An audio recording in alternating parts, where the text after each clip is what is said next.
Ay, ka-coffee, magandang araw po sa inyo. Luzon, Visayas at Mindanao. Yan, kumusta po kayo? Pag-usapan natin itong issue ng investigasyon sa flood control. Kasi mismong investigasyon, medyo sali-saliwa eh. Medyo hindi nagkakatugma-tugma itong persepsyon ng ilang mga senador. Sige, diyan sa House of Representatives, malinaw yan. Ayaw ni Congressman Sandro Marcos na mag-push through ng investigasyon kasi napaka-bias nga naman, di ba? Mga kasamahan ninyo dyan sa House of Representatives, mga contractor din, and then kayo mag-imbestiga. Pangit, di ba? Sa Senado, sige, hindi ganoon kapangit.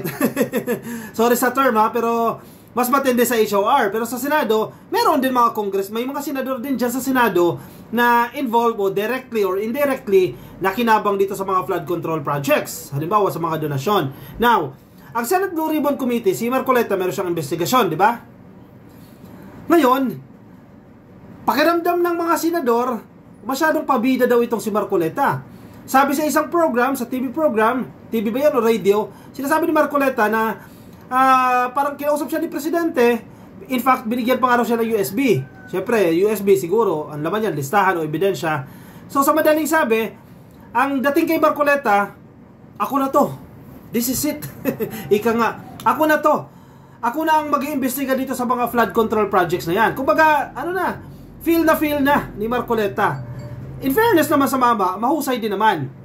'Di ba? May mga kanya-kanyang karakter yung mga mambabatas na yan, pero si Marcoleta mahusay din naman. Hindi naman natin pwede din na yan. Hindi naman tayo pwede magbulag-bulagan diyan. May galing, sa ibig sabihin, may galing, no? Ngayon, nung nag-request yung ilang senador na pwede ba nating i-reschedule yung hearing nyo ng flood control, 'di ba? Nako, ang sabi daw ni Marcoleta, may nanghihimasok daw. Sino yan? Sino yung nanghihimasok na yan? Mga senador din ba yan? Syempre, mga Batikan, Lacson, si Pangilinan, may mga karanasan din yan sa Senado. Siguro, sabi ng mga netizens, si Marcoleta, first time makaupo sa Senado, kaya ganyan. Kunya, Bibo Kid, no? Si Lacson nagsalita. Basahin natin sinasabi ni Lacson, walang nanghihimasok dito. Gusto naming lahat mapaayos ang takbo ng gobyerno. Sabi ni Lacson. Hold on ha. Kasi napahiya din itong si Marcoleta. Yun lang ha. Kasi bubuo po ng independent body ang administrasyon ni PBBM na siya mag-iimbestiga dito sa mga maanumalyang flood control projects. Ibig sabihin, akala ko ba close kayo? Akala ko binigyan ka pa mismo ng presidente ng USB. And then, bubuo ng independent body para mag-imbestiga dito sa mga flood control projects. Which is, tama lang. Tama yung ginawa ng presidente. Kasi, kung may mga involved ng mga senador dyan, sige, sabihin na natin si Marcoleta, hindi na kaalyado yung mga yan na involved. Or sige, sabihin natin si Cheese o si Joel Villanueva, sige, hindi na kaalyado yung mga yan. Pero kasamahan niya pa rin yan. May factor pa rin yan. Diba? Yung fairness na hinahanap natin, posibleng hindi 100% natin makukuha as compared kung independent body tulad ng gagawin ni PBBM o ginawa na mukhang si General Torre daw ang hawak pero hindi pa finale yan ha, hindi pa po confirmed, mas patas yan. Kasi unang-una, yung mga nandoon sa body na yan, sa mag-iimbestiga na yan, hindi mga congressman, hindi mga senador, hindi nila kasamahan yung mga allegedly involved dito sa mga maanumalyang flood control. No, mamaya natin pag-usapan yan. Isa-isahin natin yan. Medyo marami-rami yan. Lacson. Sinasabi ni Lacson, sabi niya kay Marcoleta ha, I don't want a fight but I won't back down from one. Tapang ni Lacson no? Sa Tagalog, ayoko ng away. Ayoko ng away ha, pero hindi ako umaatras sa away. Huy, luto. Sa pool, Senator Lacson on Sunday dismissed the insinuation of Senator Rodante Marcoleta that he was meddling in the latter's work in leading the Senate investigation on the alleged ghost or substandard flood control projects. Nabasa ko yung ilang articles dito, napakababaw naman yan.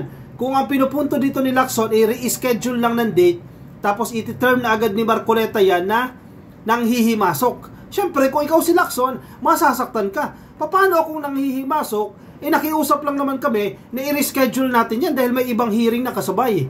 Pero syempre, si Marcoleta, hindi, akin to. Feeling ko lang ha, syempre bago sa Senado, kumbaga, this is it, pansit. Kumbaga first day of class, kailangan ko magpabibo, kailangan ko magpasikat. Kasi close kami ng presidente In fact, binigyan niya ako ng presidente ng USB. Yun lang. Sige, basahin natin to. Lacson said that he was not picking a fight. Marcoleta chairs the Senate Blue Ribbon Committee which is probing questionable flood control projects. Lacson said that Marcoleta, ito kapit kayo ha. Lacson said that Marcoleta in his TV program insinuated that he sought to adjust the schedule of the hearing because he did not want him to lead the hearing. Ang lalim ng aligasyon, no?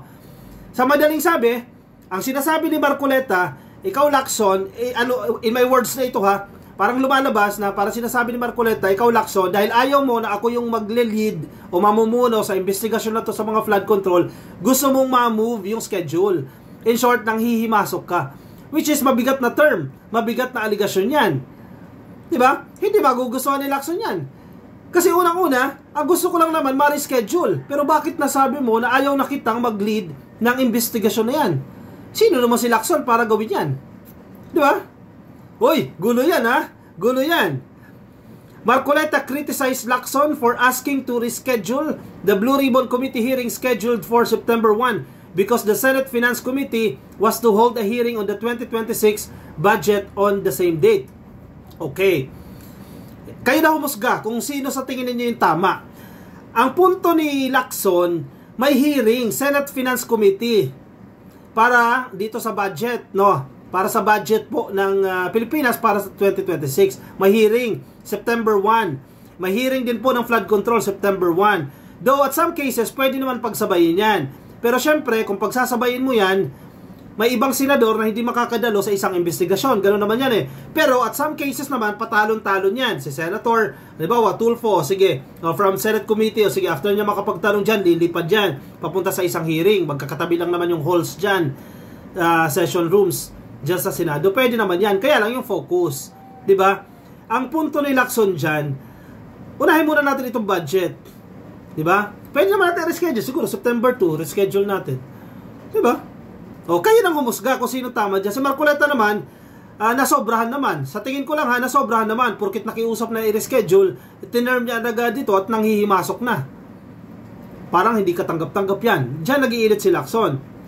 He was criticizing some of us, myself, Senator Francis Pangilinan, along with Senate Minority Leader Vicente Soto III, for proposing the creation of an independent body to investigate flood control anomalies in what he claims to be an attempt to undermine the mandate of the Blue Ribbon Committee which he chairs, sabi po ni Lacson. Now, ito na, yung independent body.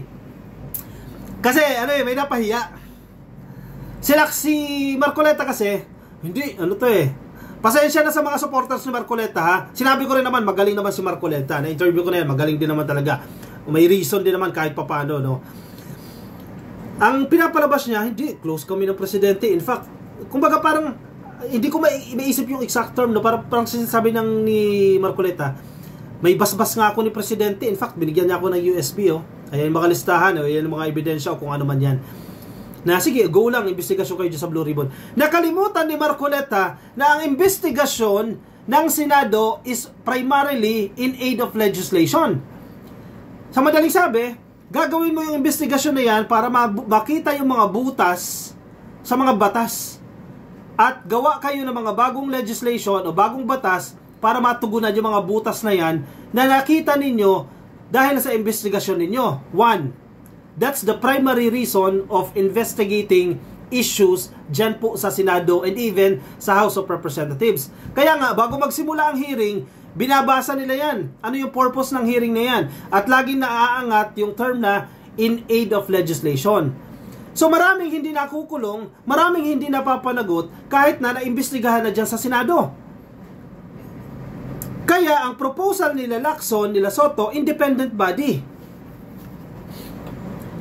Hindi Senado. May punto sila Lacson dito. Hindi ko kinakampihan si Lacson ha. May punto sila dyan. Hindi dapat tayo. Kasi unang-una, in aid of legislation lang naman investigasyon natin at may bias. Kasi yung mga kasamahan natin ay involved. So, dapat independent body. Hindi, si Marcoleta, sabi niya, pinangihimasukan niyo ako eh. Sige, may papakita ko sa inyo. Kasi napahiya ng konti si Marcoleta dyan. Kasi parang pinapalabas niya, may ano, may nanghihimasok sa kanyang investigasyon. Wait lang, nabura ata yung ano na yun gusto ko ipakita sa inyo. Yung headline kasi na yun, nag-create po ng independent body.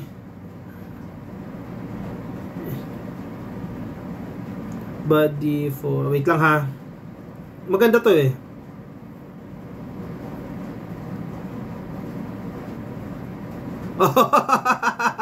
Ito na. Kasi, di ba, parang pinapalabas si Marcoleta, close kami ng presidente. O, yan o. Basa. Nasa politico.com. Sinupla si Marcoleta. Headline to ng Politico, ha. Ibig sabihin na sinupla, binara. Marcos creates independent body to probe flood control scandal. Sa pool. Kala ko ba close kayo? Kala ko ba may basbas ang presidente dyan? Hoy! Anyari! Pinakinggan yung hiling nila Lacson, nila Soto na magkaroon ng independent body. Ako honestly, ka-coffee, yan naman talaga ang dapat. Yan talaga, para mapalagot at yun talaga yung focus nila. Remember, ang Senado, maraming trabaho. Ang House of Representatives, maraming trabaho. Ilan lang yung investigasyon dyan. Siyempre, gagawa ka pa ng batas dyan. Yung hearing, napakaraming hearing. Budget season pa. Huhimayin mo yung budget ng buong gobyerno. Maraming trabaho yung mga yan. So, kumbaga, yung investigasyon sa flood control, one of the many. One of the many. Paano nila mabibigyan ng pansin yan? Paano nila mabibigyan ng tutok yan? Kung kaya, itong ginawa ni PBBM na independent body na sisilip dito sa mga anomalyang flood control, yan lang ang gagawin nila. What does it mean? Mas mapapabilis ang investigasyon, mas mapapabilis ang pagpapanagot sa mga corrupt na senador, mga congressman, mga opisyal ng DPWH, LGU, at ano pa man. Lahat ng sangkot yan, mas mapapabilis. Kasi nakatutok na itong investigating body na to dun sa mismong issue. As contrary sa Senado na napakarami nilang tinututukan. Ang problema, ayaw ni Marcoleta. Siyempre, mawawala siya sa limelight eh. Sikat siya dyan eh. Sa investigasyon ng Blue Ribbon Committee eh. Siya ang chairperson dyan eh. Ay mawawala sa kanya yan. No, pwede pa rin naman siya magsagawa ng investigasyon in aid of legislation. Hindi nga lang agad-agad mapapanagot kasi in aid of legislation yan eh. President Marcos Jr. has created an independent commission to investigate the multi-billion peso flood control racket after several senators proposed that a third-party body should take the lead in the inquiry, Malacanang said on Sunday. Uy! Nako! Tinanggalan ng kasikatan agad si Marcoleta dyan ah. The palace made the announcement as it confirmed that the president had accepted the resignation of Public Works Secretary Manuel Bonoan, who found himself at the center of the biggest corruption scandal under the Marcos administration. Okay, separate issue yan. Yung pag-resign ni DPWH Secretary Bonoan, no? And congratulations sa ating bagong kalihim ng DPWH, Secretary Vince Dizon. Napakahusay naman yan, no? Senator Rodante Marcoleta earlier chided his colleagues, particularly Senator Panfilo Ping Lacson and Francis Kiko Pangilinan, who supported Senator Minority Leader Vicente Soto III's resolution calling for the establishment of an independent panel. Sino ang pinakinggan ng presidente? Though hindi naman talaga pinakinggan, di ba? Kasi may sariling team ang presidente, nag-iisip ang presidente, alam niya yan. Even si Sandro Marcos na anak, alam na mali na House ang mag-iimbestiga o Senado ang mag-iimbestiga. Alam na ng presidente yan. Reinforcement lang itong ginawa nila Lacson, na nila Soto rather, no, na gawa tayo ng independent body. Ayun na, pinakinggan ng presidente. Sabi ng PCO, to further reinforce accountability, the president has established an independent commission to investigate flood control anomalies. Sabi po ng PCO, this body will conduct a comprehensive review. Malalim na pagsusuri. Comprehensive, no? Malalim at matalinong pagsusuri o comprehensive review of projects identifying irregularities, and recommend accountability measures to ensure public trust in infrastructure spending. Excuse me. Maganda itong ginawa ng presidente. One, may focus. Itong komisyon na yan, focus lang nila yan. And yung gathering ng mga ebidensya, o sige, yes, wala silang police power, pero pag nakumpleto na nila yung ebidensya, mabilis na lang yung mga attachment sa case build-up mo. Pag magsasampa ka na ng kaso, mabilis na. Ayan yung mga ebidensya, oh. May batayan din naman yan, kasi may order, executive order din siguro ito, no? I'm not sure lang sa term, pero mukhang executive order yan na nagkikreate itong commission. O, may batayan. Ibig sabihin, hindi haw-shaw yung commission na yan na mag-iimbestiga. Yan ang tunay na may basbas ng presidente. Ang problema kasi yung kay Marcoleta, parang ano lang parang indirectly saying, oh sige, yan bigyan kita ng ebidensya, bigyan kita ng USB, yan yung term, bigyan kita ng USB, pero hindi ibig sabihin niya, basbas, ikaw na yung official na mag-iimbestiga. Medyo nagpabibo si Marcoleta dyan, medyo nag-bounce back siya ng bahagya dyan. Medyo talbog muna sa konti dyan, ha. Sabi pa ng politiko, nasupla. Nasupla agad kasi gumawa na bagong independent body. Ang problema ngayon yan, baka sabihin ni Marcoleta niya, nangihimasok si PBBM sa kanya. Hoy, ibang issue na yan, ha? Bakit biglang si PBBM ang hihimasok dyan? Antayin natin yan, ha? Kapag yan na naging narrative na nangihimasok si PBBM, iba na yan, ha? Paano si PBBM nangihimasok dyan? Karapatan niya yung gumawa ng investigating body dito sa mga maanumalyang flood control projects. Dahil alam na alam, basic na Ilang senador, ilang mambabatas nakikinabang dyan sa mga flood control projects na yan, sa mga modus na yan, di ba? And then bakit kayo mag-iimbestiga? Common sense yan Ay nako. Siya, sige. I-komento ang inyong opinion, reaction dyan sa comment section. Baka may mga gusto po kayong sabihin. Lagay lang po dyan sa comment section, ha. Yung mga nasa Facebook, pasuhin na lang baka di pa kayo naka-like and follow sa ating Facebook page.